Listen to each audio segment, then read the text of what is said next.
Эдуард Асадов. Россия начиналась не с меча. Россия начиналась не с меча. Она с косы и плуга начиналась. Не потому, что кровь не горяча, а потому, что русского плеча ни разу в жизни злоба не касалась.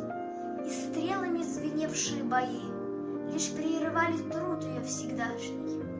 Недаром конь могучего Ильи оседлан был хозяином на пашне.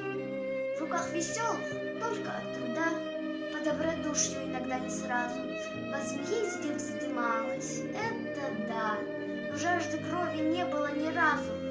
А коли верх одерживали орды, прости, Россия, беды сыновей, когда бы не усобица князей, то как же ордам дали бы по мордам?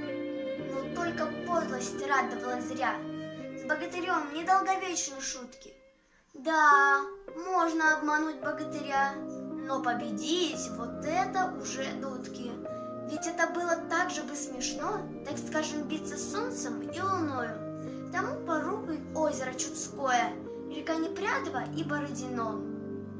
И если тьмы тенцовцев или Батыя нашли конец на родине моей, то нынешняя гордая Россия 100 крат еще прекрасней и сильней. И в схватке с самой лютою войною она и ад сумела превозмочь. Тому порукой города-герои в огнях салютов в праздничную ночь. И вечно тем сильна моя страна, что никого нигде не унижала. Ведь доброта сильнее, чем война, так бескорыстие действеннее жало. Встает заря, светла и горяча, и будет так вовеки нерушима. Россия начиналась не с меча, и потому она непобедима.